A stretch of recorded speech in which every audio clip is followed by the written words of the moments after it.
Hey, yo. When your wallet feels like it's constantly pushing a boulder up the hill, and you're looking over your shoulder because creditors have no chill, and they're lying to you on social, you're just looking for something real. Come and learn to love it with Brunch and Budget. This is the finance you could feel. Welcome to Brunch and Budget, the show about personal finance and racial economic inclusion with your host, Pamela Capella, a certified financial planner and accredited financial counselor, here to take the bite out of your budget. I'm your sound provider, Dialect, and here's your host, Pamela Capella. Hey, everybody. Happy New Year. Also got to let you know, Brunch and Budget is part of the Race and Wealth Network. Oh, yeah. Right? Let them know. Happy New Year and everything like that, too. We're back. It's a new season. It's a new season, I New guess. season. We're doing things new. We just need a break, honestly. We took a little bit of a break. We stopped for a little bit, and now we're back doing things a little bit differently. Yes. We're not on Instagram Live, and we're doing this on StreamYard, and this is going to be sent out not only to our podcast, part of the Race and Wealth Podcast Network, but we'll also be going to Spondulix. Check out Spondulix TV. It's on spondulix.org. It's a really great program where they put together financial education-based programming with video content. So we're pretty proud to be a part of that. Yeah, we're super excited. It's also going to be on Facebook, on YouTube. We'll do it around 2-ish every Sunday or so. Yeah, we're going to see how we go. Yeah. This is all an experiment. We'll be continuing to grow and change. As always, throw any comments, questions, ideas, thoughts, fears in the chat, challenges, anything like that. And if you want to holler at us on the podcast app, you can leave a rating, give us a 5-star thing, give us a 1-star thing, but tell us why either way. Yes, exactly. Leave some comments. All right, everybody. So we're going to talk about a couple things that are on people's mind. Number one is that stimulus package. Yeah, so the stimulus package came. It came out. You may have already gotten your check. Who knows, right? Well, because the stimulus package is more than just a check, right? Yeah, it's a whole bunch of other stuff. So we'll be talking about the unemployment. We'll be talking about unemployment. We'll be talking about the stimulus checks. We'll be talking about PPP loans. We'll be talking about EIDL. We'll be talking about a whole bunch of tax deductions that got extended and things like that. We had a conversation about this on IG Live with Everyday People. Mm-hmm. If you want to check out some of the ins and outs about the PPP, we talked a little bit about that there, but we're going to talk about it more here. Yes. And the other thing we're going to talk about and we're going to start with is a huge thing that got passed in California, Prop 22. If you haven't heard of it, maybe you don't live in California. If you have heard of it, you probably live in California because it was horrible. It was a terrible thing to be passed. It was terrible for gig economy workers. It was terrible for consumers. I think they named 4 or 5 different grocery stores that fired a huge swath of their workers, all the ones that are doing driving. You got that? I have them here. Right? Yeah, Vons, Pavilions, and Albertsons announced they'd be firing all of their full-time benefits receiving delivery staff. I'm not a West Coast cat, so most of those places are not familiar to me. I know Vons, but the other ones, I was like, I don't know those guys. Yeah, Albertsons. I know Albertsons. Pavilions, I'm not. Anyway, so that sucks. So that's what we're going to be talking about today. Please leave any questions you have in the comments.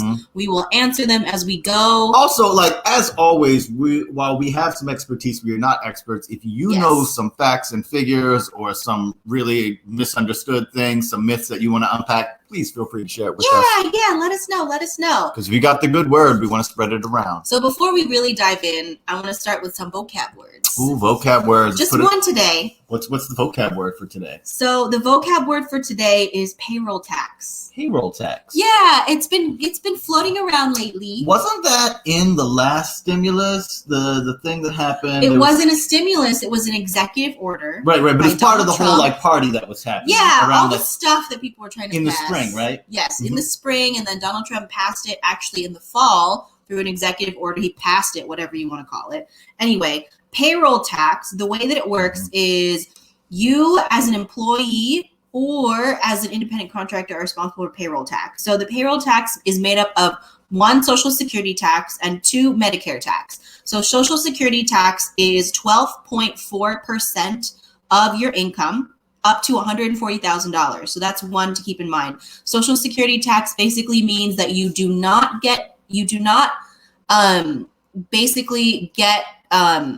charge Social Security tax after you make more than $140,000. Right. The other thing is Medicare tax. Medicare tax is 2.9% of your income. So the total combined on these payroll taxes is 15.3%. That's an important number to remember if you're a gig worker or if you're an independent contractor. So it's 15% of your total income. 15.3% of your total income is made up of Social Security and Medicare tax. That's payroll tax. Now, the reason why it's called payroll tax, it's also called FICA tax, if you've heard of that, which stands for Federal Insurance Contributions Act. The reason why it's called payroll tax is because traditionally, when you are hired by an employee and you're a W-2 employee, employers are required to pay half the tax. So they pay 7.65% of your taxes, and the employee pays the other half, right? Right. So that's great. That's really expensive for the employer and a really good deal for the employee. It's one of the benefits of being an employee. Well, I know we've done before the calculation of when you're looking for a job and a base salary, when you look at these benefits, you actually add some money to that. Yeah, you got to add 7.6% in taxes. That's a huge amount, right? And so when you're an independent contractor, when you're a gig worker, when you work for Uber, Lyft, DoorDash, any of those folks, you're paying the full 15.3% of payroll taxes. Mm-hmm. And they don't have to pay it at all. They don't have to pay it at all. They push the cost onto you because you're an independent contractor. So you're not employed by any of these folks. You are self-employed. So you pay, now payroll tax is called self-employment tax, and you pay 15.3%. It's the same taxes, it's Social Security and Medicare, but you pay them. Well, can we talk about expertise? I want to ask you a question about this because people are often talking now about, well, if we raise the minimum wage, that it's going to cost people a lot more. And it sounds like on the employer side, right? Well, it's just going to be tough, right? And like small businesses are going to have trouble hiring people. And on the employer side, it seems like it's already a lot. And I know that you employ people and payroll tax. So like if Uber and Lyft had to pay these payroll taxes, would that mean that they just can't hire as many people and it would ruin their business? Is that what the deal is with that? Well, I don't know if it would ruin their business, right? So they may not be able to hire as many people, but I mean, as it stands now, Uber is losing $1.9 billion a quarter, or $1.09 billion a quarter. So they're not making any money anyway. A quarter? Yeah. $2 billion a quarter? 1.09, my bad. 1.09. Yeah. They're losing $1 billion a quarter. In 2019, they were net negative $8.15 billion. So that was $2 billion a quarter. With their drivers as independent contractors. Wow. So their business isn't solvent right now anyway. They're losing money as it is. Yeah, so they were like, oh, no. We can't pay our workers as employees. Here's what would happen, though. The reason why Uber can do this is because they only pay you for when you're actively engaged. They call it engaged hours, right? So engaged hours mean that you have a passenger in your car or you're driving to the location to pick up the passenger, right? So all of that time that you spend on the app, but waiting to actually get a ride or whatever it is, or waiting to get a delivery, you're not paid for. If you were an employee, you'd be required to pay for those hours that you were waiting because technically you're on the clock. Yeah. You're waiting to work. That's like you go into the office and then you're not getting paid for like your bathroom breaks and your coffee breaks, or even when you're checking your email to find out what the next assignment is. None of that is paid hours. None of that is paid hours. It's only like literally when you hit the app and you're on your way to a ride or when you're on the ride itself. Man, I know some companies that would love to be able to do that. Right. And that is one of the downsides of being an independent contractor is you only get paid for the hours you work. This is why independent contractors need to charge more for their hours because they're not getting paid for the invoicing, the marketing, the waiting around, all of those hours that you're not working, you're not getting paid for as an independent contractor. And Uber and Lyft have taken that. It's like this weird, it's like they took the clocking in and clocking out to a whole other level. Right. It's like, you only get paid when you're engaged. It's like quantum clocking out because it's not just on the time thing. It's like every little bit of whether you're doing the thing for them counts as work. And if it's like not the thing that they want to count as work, then they don't have to. They don't have to. Yeah, because it doesn't make sense that even though you're on the app and you're available to work, why aren't you getting paid? Because you're clearly not going to do anything else while you're waiting for a ride, right? That's the thing of it. There's this like implied exclusivity. It's not an actual contractual exclusivity. Yeah. Technically, you could, have a job as a juggler in between, or do something like in the minutes, but you really can't. You can't. Practically. This is why when you are an employee, you have the benefit of that downtime, right? And getting paid for that downtime. Well, that's what the contract really is. It's me saying, hey, I'm going to pay for, you're going to pay for my time, and I'm going to definitely be here to do the work for you. Like, think about it. If you work at a store and you're a clerk, right? And you only get paid when someone goes up to the cash register and buys something and not get paid for waiting for someone to come into the store. It's not your responsibility to get people into the store. It's your responsibility to wait until someone needs to buy something. So if you were a clerk and you were only paid when you were handling the cash register, right? That's the same thing that Uber is doing and Lyft is doing with these drivers. Yeah, I think folks get it now. Yeah, that makes sense. So anyway, Prop 22 was a direct response to AB5. If you are not familiar with AB5 in California, AB5, the goal was to more strictly define who was an independent contractor and who was an employee, right? And the intention for AB5 was actually to target companies like Uber, Lyft, DoorDash, gig economy workers, where the workers should actually be classified as employees. So Uber and Lyft threatened to leave when AB5 passed. And what ended up happening with AB5 was that a whole swath of other small businesses and a whole swath of other independent contractors totally got screwed. Yeah, the bars were having problems because they couldn't hire a guitarist to play in the bar as a contractor. They would have to put them on payroll. Yeah, if you wanted to hire a virtual assistant, for instance, for a few hours a week, you had to take them as an employee instead. And if you're a solo entrepreneur who just needs some help a few hours a week, you're not going to do that, right? I just talked about a guitarist playing a bar gig and a virtual assistant. And that and everything in between that is a contract gig has been screwed over completely. Yeah, exactly. Because they were trying to get Uber and Lyft to classify their independent contractors as employees. Prop 22 was in direct response to that and basically negated all of it. Prop 22 exempts all of these delivery and rideshare services from AB5 completely. So the whole point of AB5 is now gone because Prop 22 passed. Well, just for these guys though, like the small spots are still screwed over, right? Yeah. Wow. Yeah, you know. Well, because, they're not exempt. Prop 22 didn't exempt them. Mm-hmm. Prop 22 didn't overturn AB5. It was an exception to AB5, this small exception. That just so happens to only benefit the really huge companies. Yep. Now, Uber and Lyft spent, and I think Uber, Lyft, and DoorDash, and Postmates and Instacart spent over $218 million to get a yes on Prop 22. Lyft put together this wonderful ad that we're about to show you. Oh, yeah, let's share. Oh, my goodness. Oh, my goodness. This is going to be fun. Let's talk about it. Let's talk about these ads. Let's see. Hold on a second. Where's the volume? We did it. We done did it dirty. Did I do it wrong? No, it's okay. Yeah. we done. We're gonna stop the screen and share the screen using the new technology. Oh yeah, new technology. Okay, so this Lyft ad is the reason it was shared around. It was shared with all the drivers. I'm sure that Uber and Instacart, they basically got a bunch of drivers to sign a petition saying, "Hey, I want Prop 22 to pass." And here's why. Watch this ad. It's wild. Lyft started as a new way to earn a little extra. Open and available to people from all walks of life. That flexibility gives drivers the independence other jobs can't offer. Prop 22 will give them that and more. Oh, more than flexibility. Healthcare benefits, guaranteed earnings. Wow, protections. This sounds like that they're employees of Uber and Lyft. But if drivers are forced to become employees, up to 90% of app-based driving jobs could disappear. And the jobs that are left, I want to see the stats on that. There would be set shifts, flat wages, and limits on when and where they could drive. Flat wages. Flat wages. Rather than standard wages. That's a lot of black folks in this show. Wow. 4-to-1 drivers want to maintain their independence. Oh my God, y'all. Okay. Yes, so this ad to help create a better path forward. Wow. Yes, on independence, protections against harassment, new disability benefits. Y'all.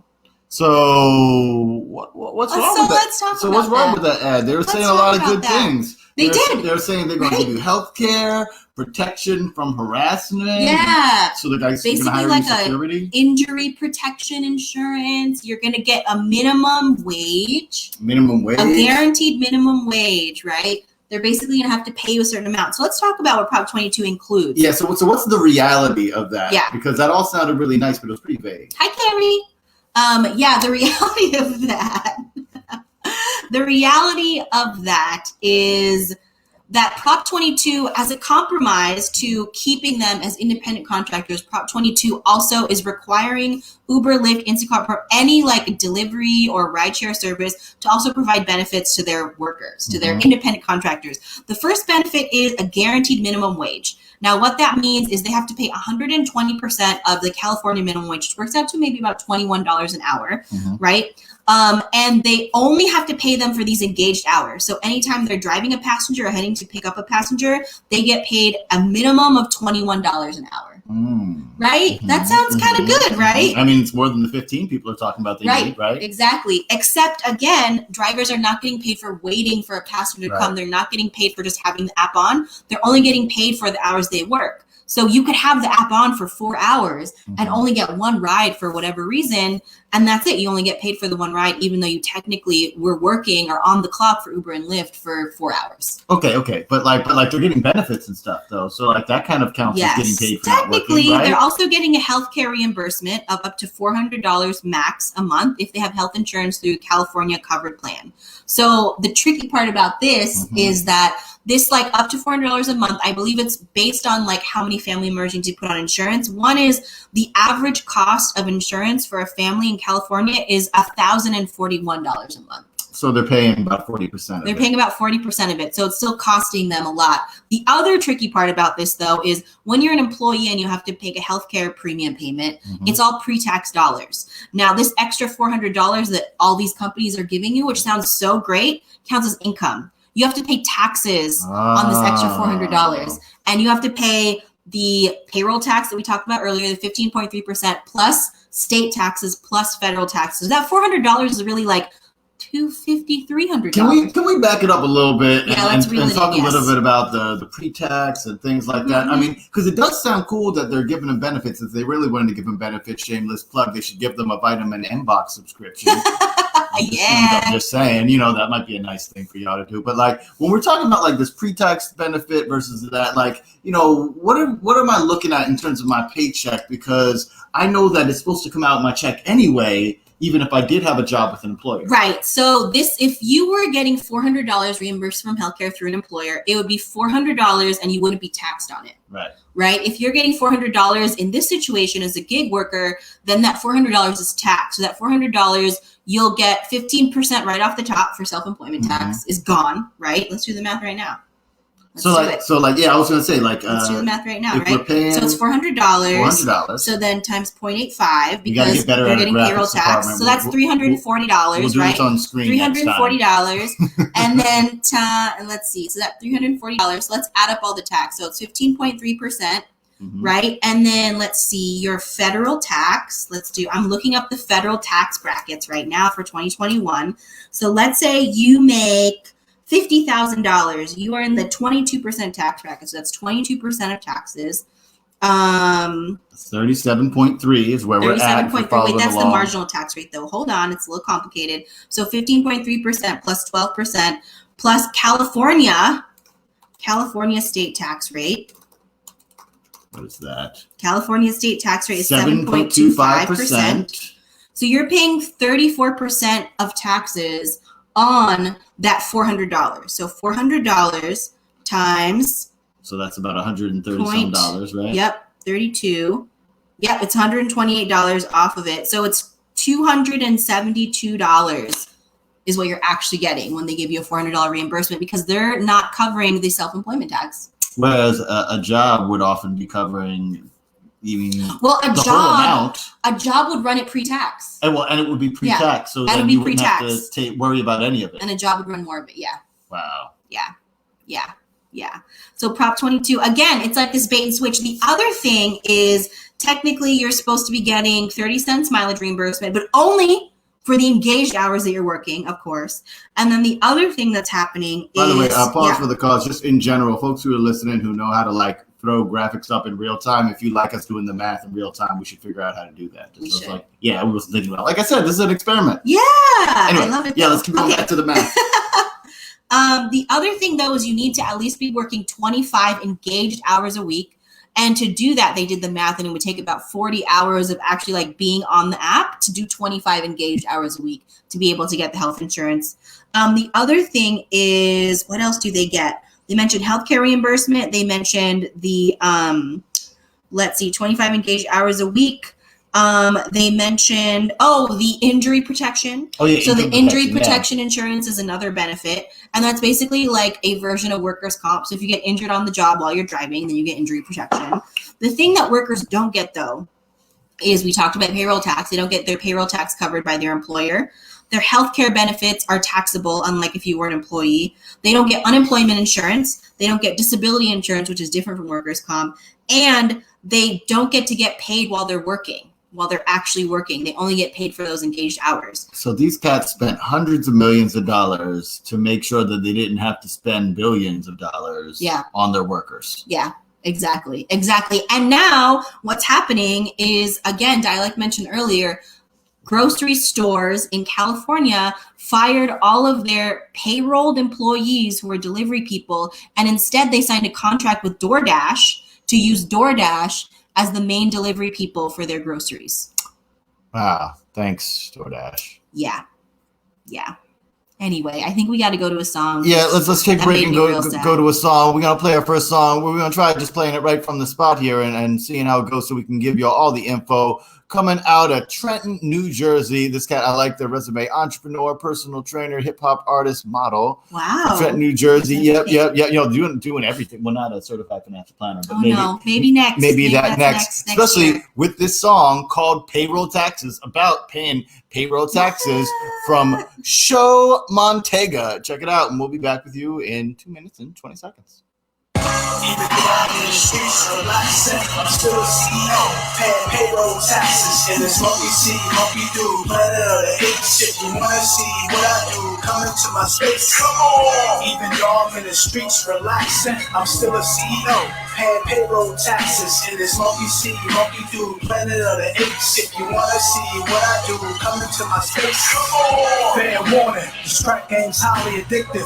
Certain levels that it took me, I just wasn't with it. The case got acquitted from a letter that I wrote to the judge. I ain't the type to judge or budge on a come up or even after.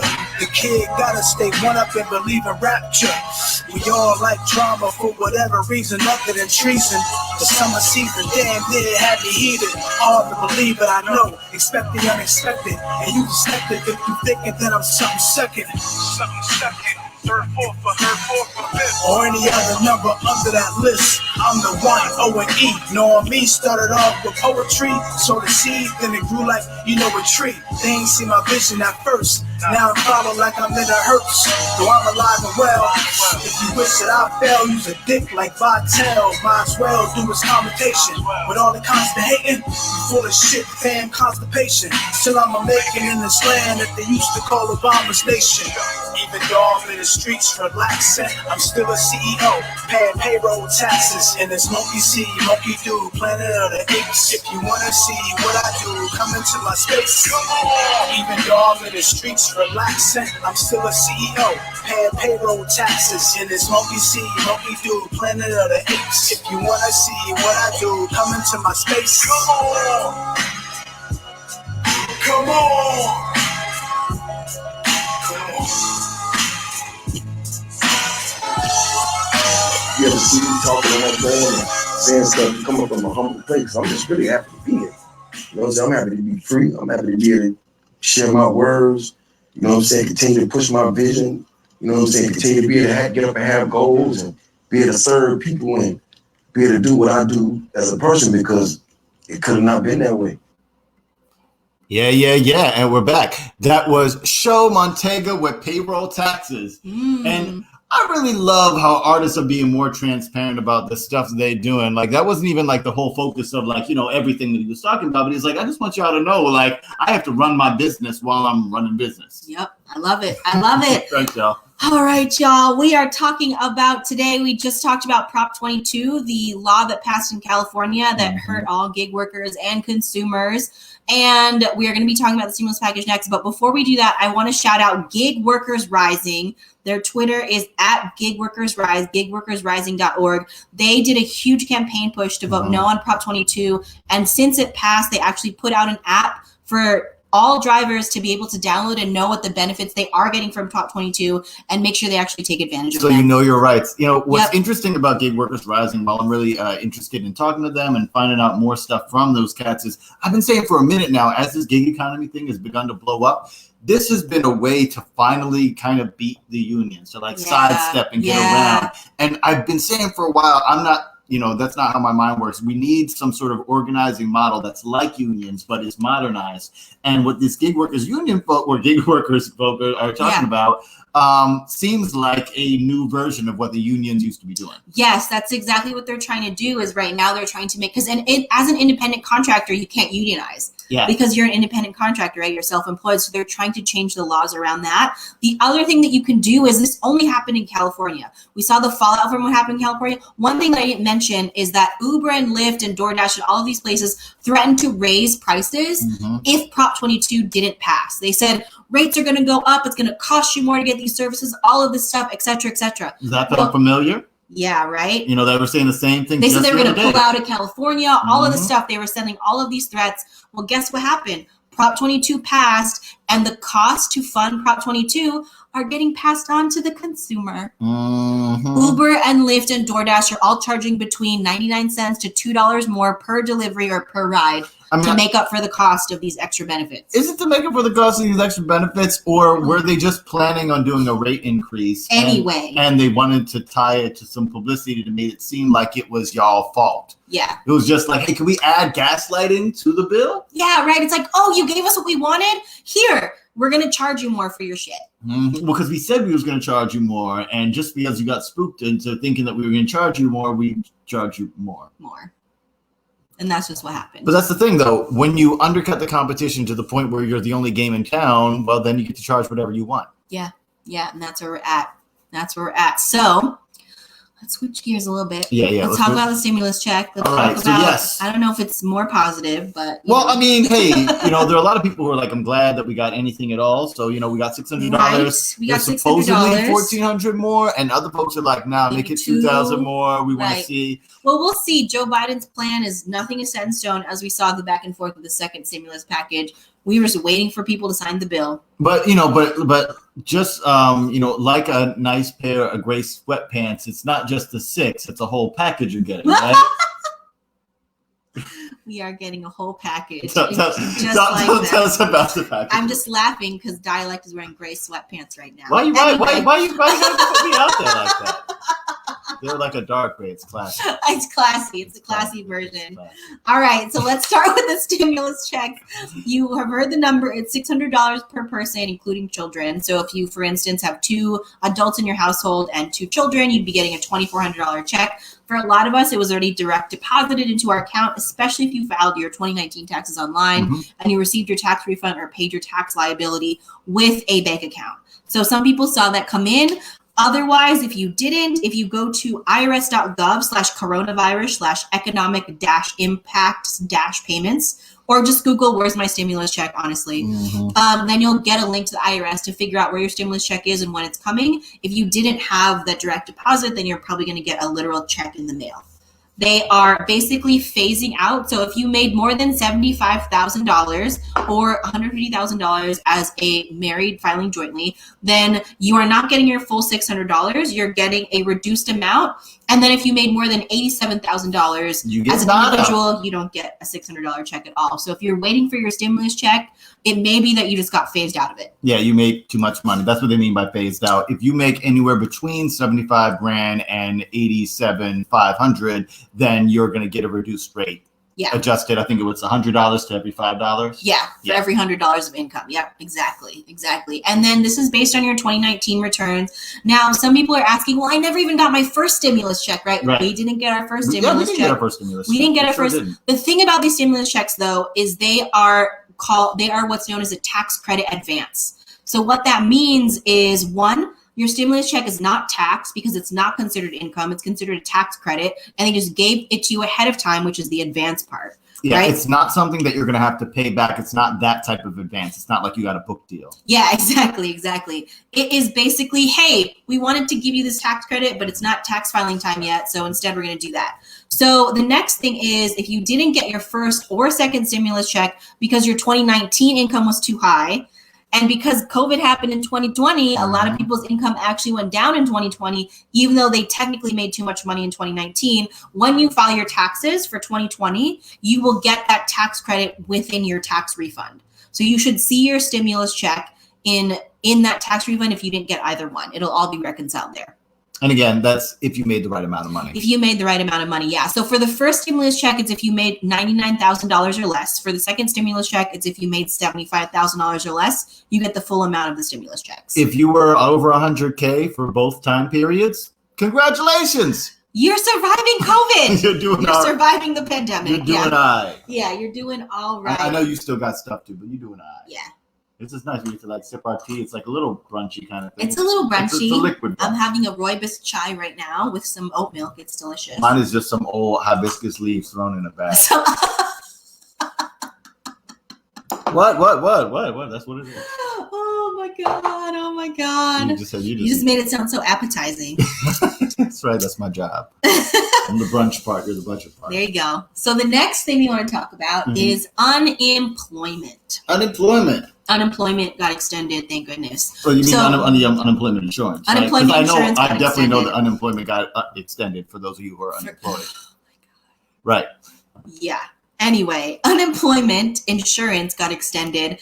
The thing about unemployment is, one, we saw those extra $600 checks through July 31st. Those stopped, but state unemployment continued to pay. But state unemployment insurance only was guaranteed through December 31st because that's how the stimulus package was written. That's how it was we written all were the hoping that we didn't need it anymore by then, and here we are, right? So it's 2021. They set up extended unemployment. They added an extra 11 weeks, and on top of that 11 weeks, there's an extra $300 every week of additional pandemic unemployment assistance. Now that's if you collect state 300. insurance. It's 300, not 600. But hey, yeah, it's something more, right? And the thing about the $300 is you qualify for the $300 of extra unemployment a week if you file for any amount of unemployment. So if you are fully unemployed or partially unemployed, any amount in between, you'll get the state unemployment, whatever that prorated amount is, but you get the full $300 a week for 11 weeks. So do it. Also, this round of unemployment still applies to gig workers. So that's one of the huge changes. I feel like that's going to need to be permanent. It's going to need to be permanent. And we see that now, especially we just talked about Prop 22, right? We talked about gig workers getting less and less benefits, even though they should be classified as employees. So what we can do is we can push for unemployment insurance to extend to not just employees, but to extend to independent contractors as well. Hi, Hamza. Hey, what up, man? Yeah, but no, I really think that that's going to be a thing. It's like, what was the stat? By like 2050, 70% of folks will be gig economy workers, or maybe like 2020. By 2020, they 40% of workers would be gig economy workers or would be independent contractors. That's something the Freelancers Union did study about 4 years ago, actually. Have we gone back and tracked that? It's like, I don't know if that's true, but 2020 came and went, right? And here we are. Yeah. Yeah. So don't pull stats out your behind, y'all. You saw I was way off with that. I feel like I had it doubled. I was like 20. I don't know where he's going. I think I was mixing that with the road to zero wealth. I think you were too. That's a depressing stat. I'm sure they're going to work well together. Yeah, I'm stats. Sure they team up like. We should just do a sad stats episode. No, that's terrible. Anyway, there's too many sad stats. It would be a whole podcast. No. So the thing about unemployment is you have to file every week, and you have to make it. It's a different qualifications for every state. In New York State, you have to work less than 4 days a week and make less than $504 a week. Okay. Yeah. So again, every state is different. I think in California, you have to make less than $450. So really just check with your state. If you're already collecting unemployment and you're filing every week, you don't have to do anything different. So, but what about like this other stuff that we get? What about like the PPPs and the EIDLs? Are they going to mess with our unemployment? Can we do those at the same time? That's the big conversation, right? That is the big conversation. That's the question we get all the time is, can you do PPP and unemployment? Can we? And the answer is we think yes, but not at the same time. So again, there was no guidance in the second stimulus package. To be transparent, because the IRS already knows, we are... We did. Well, not exactly at the same time. Not at the same time, though. This was our thought process. What we said is the whole point of unemployment. Thank you, Barriella. Barriella is the best. You should go if you have babies or are a baby at heart. You should check out Barriella's Jazz Babies, 10 a.m. Eastern time every Friday on Zoom. It's the wonderfulest. Yes. But like, so it's okay. So like, to break it down for me, because I don't know how it really is even working. Yes. So let's break it down. So with PPP, technically... Oh, I forgot. We were saying we do it. Yes. What our thing was, before we break it down, what we decided was we can take unemployment when we're not making money, right? Yes. So the PPP period is a time when you're making income. So during the time that you're getting your PPP, it's usually like a week of income. Well, 2.5 months. Oh yeah. So Yeah, so you for PPP, the amount you qualify for is up to 2.5 times payroll. right. Yeah, so you can time it so that you collect income within 2.5 months, and then you can collect unemployment after. Now, there are some situations, if you want to be really aggressive about it, where just like Dialect was saying, you can say, I made all of my income through PPP in a week, and then collect unemployment afterwards. Yeah, well, because I was just saying that's what our plan was. It's Yes. like, we have it set up where We're pretty aggressive. but I mean, but the numbers lined up for us. We were like, The that numbers was did, like yeah. a week's worth of income. Yep. And then it ran out, and then we're collecting unemployment for the part after that. Where Yeah, we were right. working some of that, Well, but weren't 'cause actually getting paid. We'll go into this, but the tricky part about the PPP calculation amount is it's not based on your gross income. It's not based on the income you made or your Right, yeah. revenue. It's based on your income after you've taken all your business deductions. So we'll go into what the hell that Okay, yeah. means. So now let's pull it back and break it down. Yes, yeah. Now we got a question though.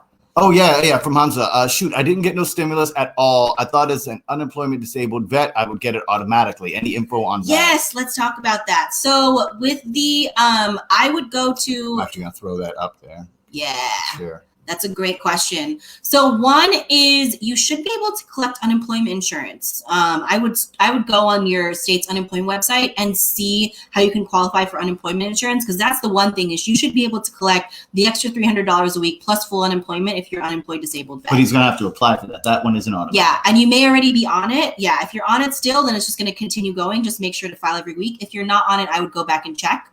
The other thing is the stimulus check is they only sent it out immediately if you had direct deposit available. So if you set up direct deposit to receive a tax refund in 2019, that's how you get your stimulus check. Okay, yeah, that makes sense. Yeah. The other thing is if they're sending out regular checks, you probably didn't get it yet because those regular checks haven't been sent out. So Right. you can Google, where's my stimulus check? Or let's see. Let me see if I can actually just paste it into the link into the comments. Can I do that on? Yeah, we can. All right, let's do it. Okay, let me put the link up here. And then you can just scroll down a little bit. Where is it? There it is. This one right here. Yep. Okay. So copy that. Let's see. So search for this one. There we go. And that's at irs.gov. I'm going to share Yeah, this. so this is the link to find your stimulus check payment and figure out where it is. You can also just Google where's my stimulus check, and this is probably one of the first links that pops up. But I would look that up for sure. Yeah, go ahead and make sure to advocate for yourself on that, because they're not just going to automatically give it to you. Because, even when you are a vet, they don't have your back. Yes. What we did talk about earlier, though, is make sure you file your taxes in 2020, because if you didn't get either stimulus check, it's a tax credit. So you will get that stimulus check amount in your tax refund this year. So that's the other thing, is it's not lost forever. It's just you might not get it at the same time that everyone else is getting it. Yes, and thanks for bringing that up. We really appreciate it, so we can put all this stuff together. Yes, exactly. All right. The next thing is student loan payments were deferred through January 31st. Oh, thank you. They keep extending it. First, it was deferred through September. Then it was deferred through the end of the year. Then it's deferred through, I guess, 2 weeks from now. So you may have to start making your payments in February, although there is, you're welcome, Hamza. So there is, Biden has been talking about student loans a lot in his plan, so we don't know what's going to happen. I say we hang tight through the inauguration and see what the first 100 days look like. If you're in a place where come January 31st, you're like, shit, I still can't pay my student loans. The thing you can do if they're federal student loans, which all of them are if you are getting the student loan deferment, is you can apply for income-driven repayment. And if your income went down at all, or if you're unemployed, your income-driven repayment program will also go to $0. Now, that doesn't mean that it will not accrue interest, but it means you can continue to defer the payments. I got an idea. What's your idea? This might not be the best idea, but it's an idea. Okay. So, how folks like to be like, oh, call your senator and call your official and, say a thing, and they'll put together a script, Sure. right? Yeah. I'm asking all of you poets out there, all of you wordsmith people, Okay. I want you to harass and annoy your local politicians with your poems about what happens to a student loan deferred. Does it dry up like a raisin in the sun? Just go The whole off, thing. Just go do off, it. go off on a whole thing with it, and just like run poems into their behind until they're just like, all right, stop. We're tired of hearing all this deaf poetry stuff, and they just give us what we want. That's great. I love it. Bars for a cause. Bars for a cause. Let's use art to defer our student loan payments and cancel them altogether. I'm saying, into it. right? It's yes. I'm gonna do that. Hell yeah. Yes. I want to hear it. The revolution will be podcasted. The revolution will be podcasted. You know it was. It's true. And TikTok, all of that stuff. The other thing that they did extend on a federal level is there's no evictions through January 31st on a federal level. Thank goodness. So if you were in the middle of eviction proceedings, or if you were about to get evicted, you have until the end of the month.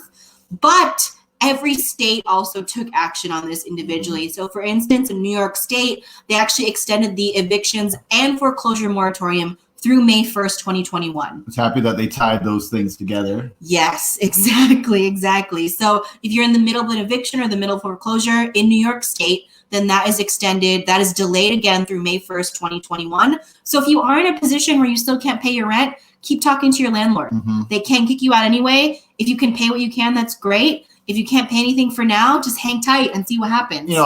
There's the thing about how federally it's more about worrying about the tenants, but like more local statewide, we're talking to the landlords and stuff too, because we do have to be a unit. We have to be a team here. We do. I know it's often very much like one versus the other. And when it's a big corporation who owns it and you don't even know who it is, probably, they're the op. But when it's just like a family or just some people, that kindly old couple who you rent the upstairs from and things like that, please start talking to them. We're the kindly old couple. We're that. To be real, we're landlords and we have a tenant and we talk to them and we want them to continue to talk to us, tenant, about stuff, because when we have those lines of communication open, we can fight the real oppressors. No, it's true. I'm just saying. True. Yeah, no, it's so true. So the other thing is, if you're donating to charity, the above the line charitable contribution deduction was extended through 2021. So that means if you contribute $300 to charity, then you get the deduction automatically. That's a new thing. I don't know if y'all knew that we couldn't do that before. Really. Yeah, before, it wasn't above the line. Before, if you donated to charity, then you would have had to itemize your deductions, which I don't even know if I want to go into that right now. That's a whole big thing. I was just saying, that's a whole big thing. It was not easy for the average person to be able to contribute to charity and then deduct it. Yes, it's true. So I want to talk about PPP loans. Okay, before we do that, can we take a break? Let's take a break. Let me run a song. We got a next song that we're going to play. This is about your stimulus check. And we found this cat. This just came out on January 11th. This artist named the Stimmy God, featuring El Dialogue DiCaprio. I guess I'm saying that name right. With their song Stimulus Checks. And y'all check that out for a quick second. And then we're going to come back. We're going to talk about PPP. And what else do we have to talk about today? PPP, EIDL, and any questions y'all have. PPP, EIDL, and any questions that y'all got. So check out the song and we'll be back in a minute. I think 3 minutes.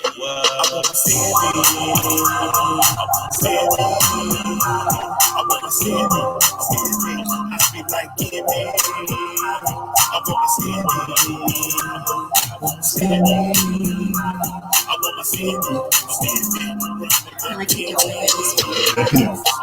I don't care if it's just $100. I don't care if it's just $200. I don't care if it's just $300 $400. Run me my dollars. I don't care if it's just $100. I don't care if it's just $100. I don't care if it's $700. No, $800. Run me my dollars. Yo, hop in my collar. Run me my check and run me my dollars. Proper. And I'm not sharing. I might just get fresh and I hope you're not staring. Yo, we know the good shady with the love, pulling back, sure you just sprinkle lust with the good. I ain't political, but I'm just being modest. I pay my taxes from the top of the odds. See me, I wanna see me, I be like, yeah, man. I wanna see me, I wanna see me, I don't care if it's just $100. I don't care if it's just $200. I don't care if it's just $300 $400. Run me my dollars. I don't care if it's just $500. I don't care if it's just $800. No, I don't care if it's $700. No, $800. Run me my dollar. Just like a shopper. Might put my stimmy on something and just pop up. Yo, they just stay stressing cause they swear they gonna spend a little stimmy on investment. Yes, if you do, gon' do it then. But if you don't feel like you wanna do it, you ain't wrong, man. It's a whole lot tracking. I wanna bust it down with one block of stack. See me. I'm like, see me. I be like, give me. I want my stimmy. I want stimmy. I want my stimmy. I'm running my penny. I don't care if it's just $100. I don't care if it's just $200. I don't care if it's just $300 or $400. Run me my dollars. I don't care if it's just $500. I don't care if it's just $600. I don't care if it's $700. I want my stimmy.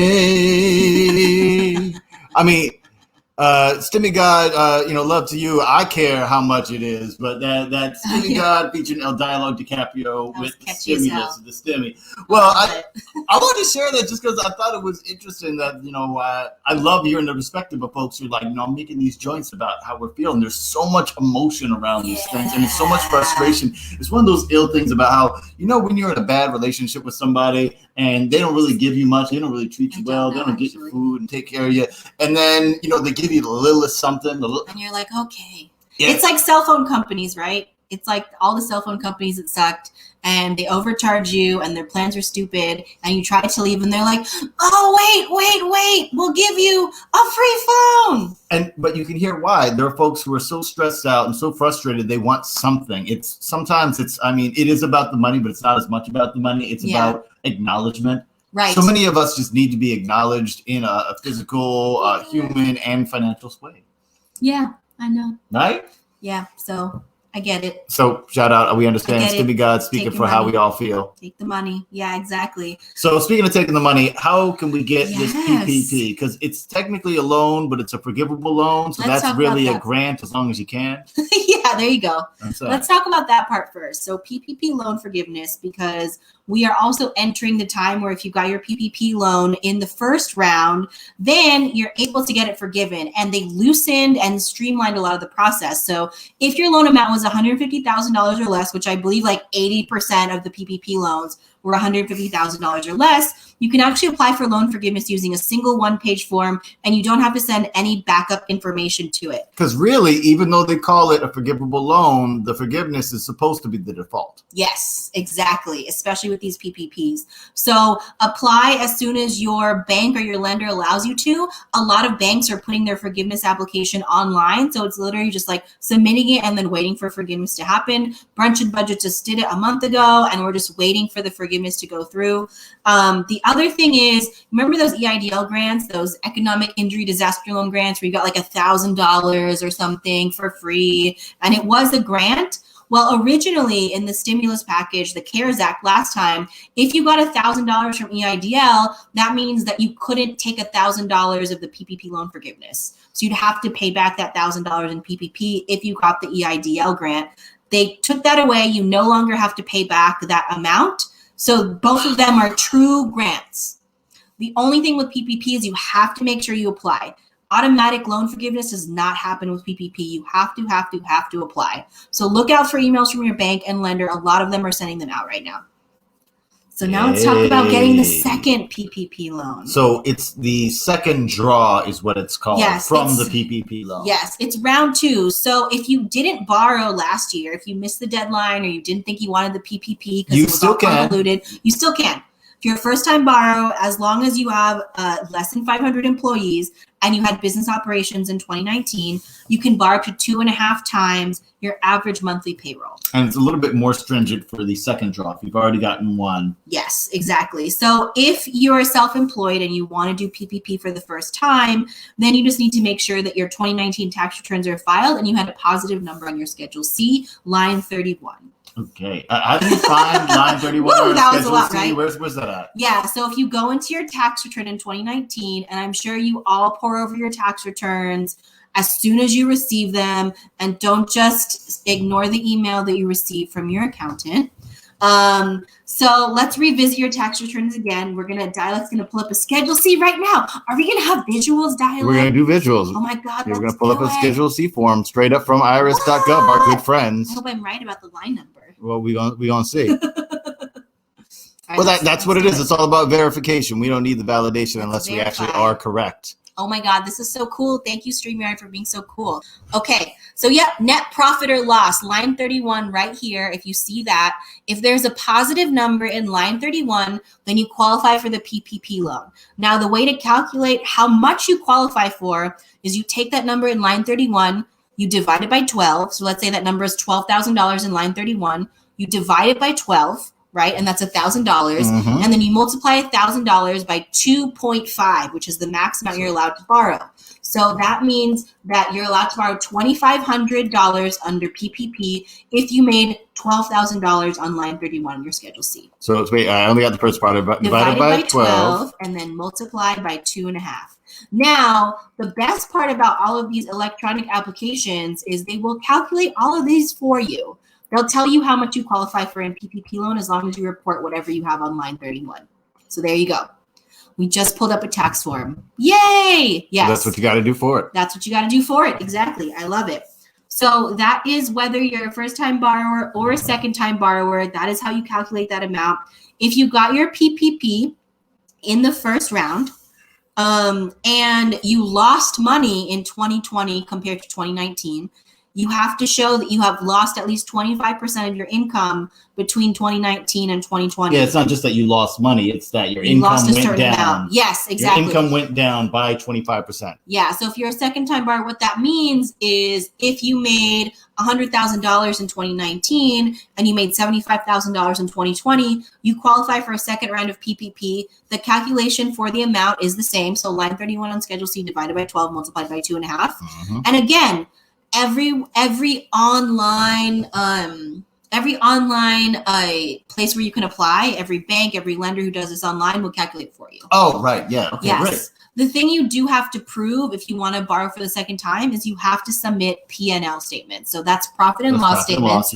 Yep. And you have to show that the same quarter in 2020 that the income went down the exact same quarter compared to 2019. So if you had March and then you're comparing it only to, not March. January through March. The first quarter, January through March. You can only compare that to first quarter. You can't compare the first quarter to your third quarter. Exactly. Because that's there's other reasons why you would have lost money there. Right. So you have to compare the same quarters between 2019 and 2020. If you lost income overall. And what sucks about that is there are some people where it did matter for the specific quarter because of specific stuff that happened in Corona. I know and I get it, but they don't care. Yeah. It's easier for them. These are the rules. So that's PPP.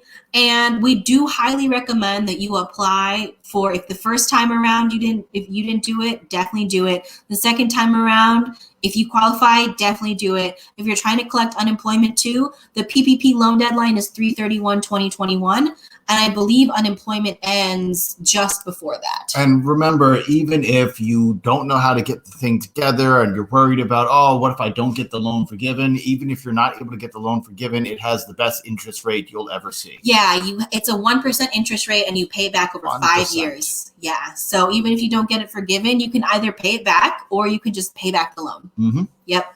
The final thing I want to talk about is EIDL, the Economic Injury Disaster Loan. This was actually part of the first stimulus package in the CARES Act, and it's still available. It was hard to distinguish from the PPP the first time around. They mixed them up a lot. Mm-hmm. That's why. And it was hard to distinguish what qualified for EIDL. The thing about EIDL is those grants are gone, but the loan is still available. And the thing about the loan that is kind of amazing is, one, there's no collateral required. So you don't have to you don't have to prove that your business is making a certain amount of money or that it has any profits or anything like that, like a traditional business loan.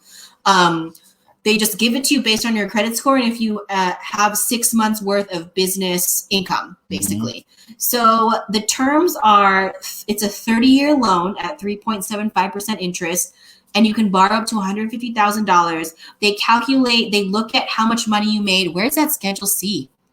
I feel like, hold on. Where is it? I want to pull it up so we you can want see to what the EIDL. Yeah. Hold on, pull it back. Hold on. Yeah, do your pull it thing. back. Let's pull it Keep back. talking while I'm doing that. Okay, yeah. So I want to pull it up because they calculate the EIDL amount different. It's line. There's it. There we go. It's line 1 on your Schedule C, your gross receipts. So whatever number is in your gross receipts, line 1, so let's say it's $100,000, that means you can get a $50,000 PPP loan. What that means is you get this loan, you don't have to start paying it back for at least another year.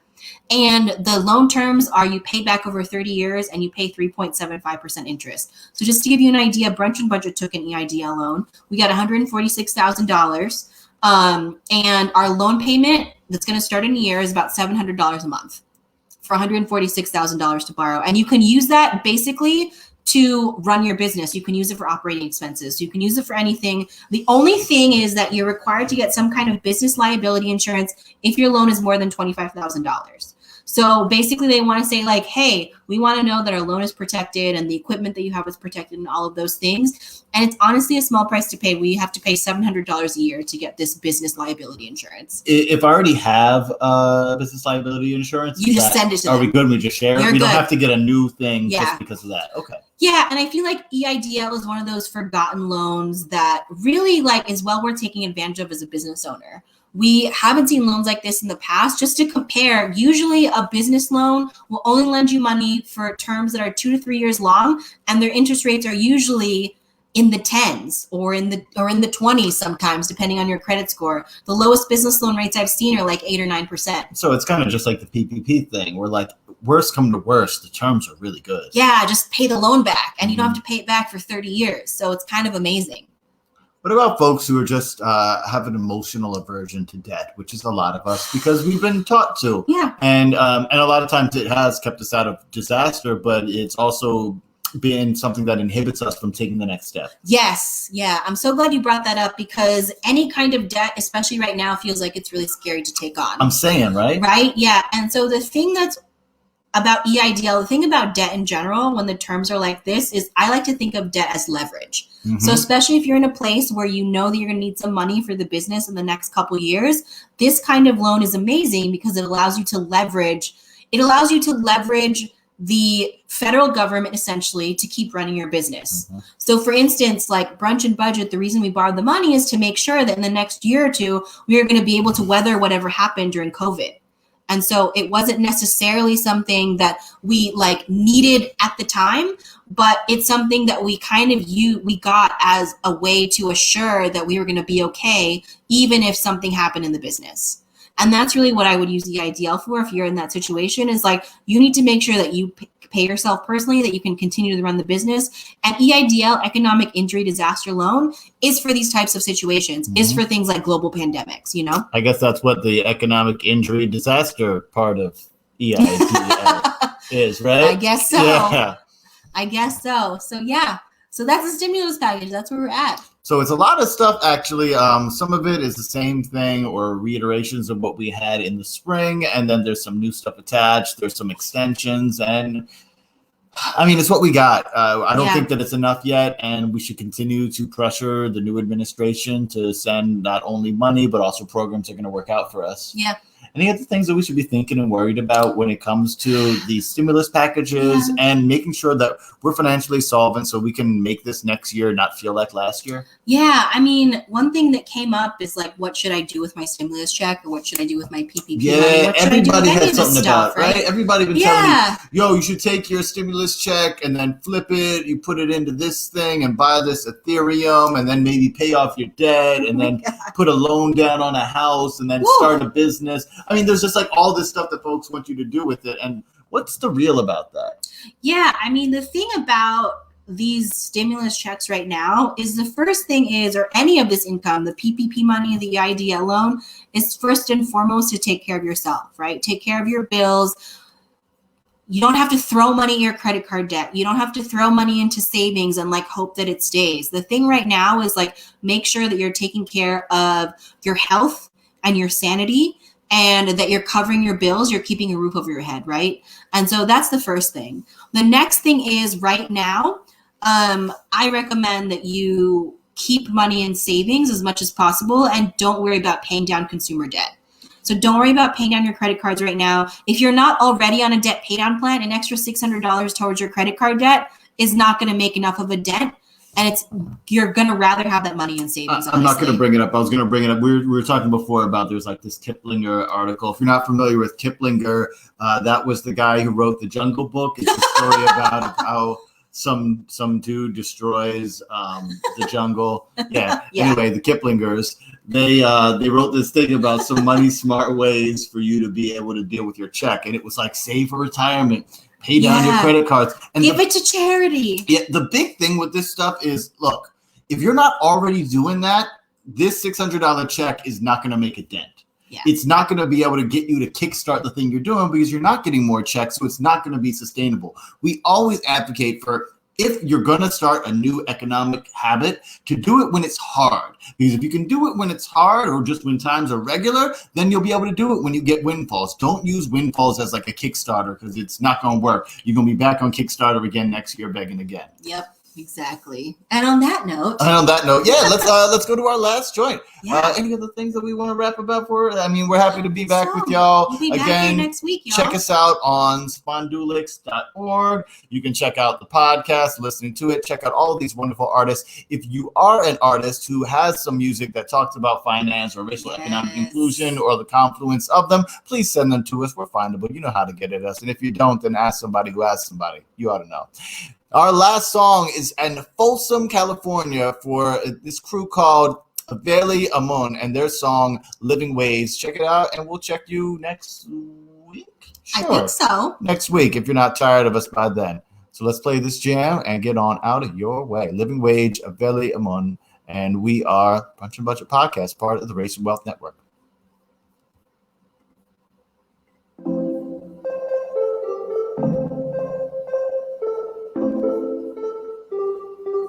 You can check the lyrics out on screen. Shout out to artists who put their lyrics on the page. All we wanted was a living wage in exchange for an honest day, but they don't value our worth, so we are trapped at work for this minimal pay.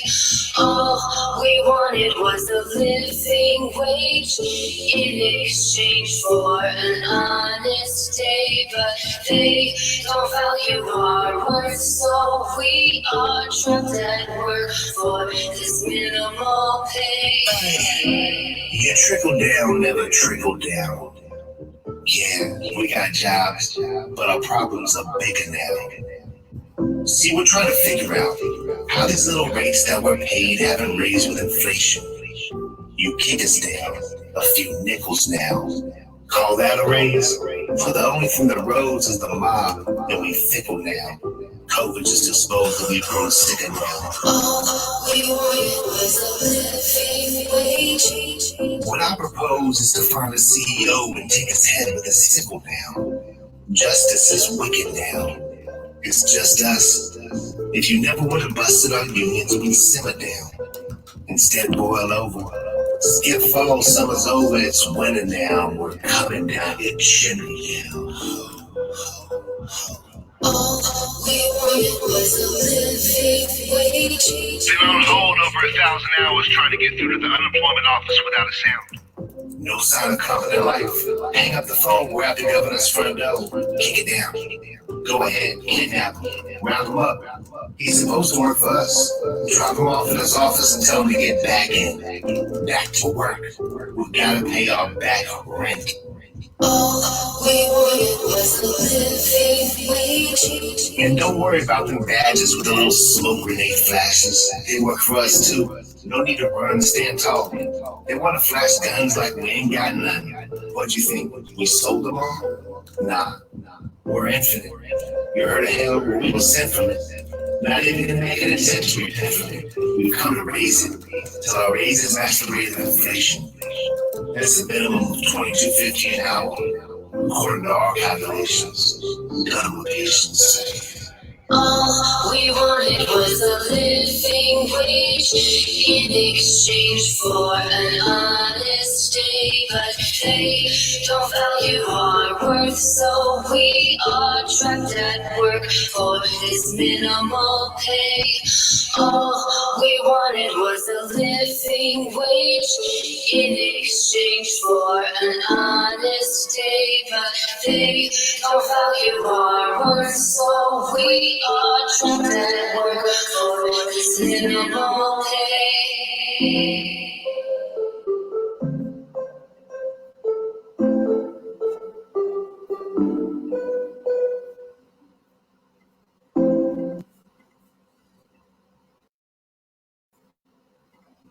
Hey, before we go, I just want to shout out Aveli Amon from Cali dropping 2 Eminem references in that. I don't know if you heard, there was the one that was easy to figure out, but there's the other one not as easy to figure out. Thanks for listening to the Bunch of Budget Cut podcast. We're part of the Race and Wealth Podcast Network. You can check us on Spondulix. Feel free to send a rating, a hating, a debating, whatever you're feeling. Just make sure that it's, I don't know, not conflating. Because that would be a bad thing, right? Thank y'all. Anyway, peace out. Bye.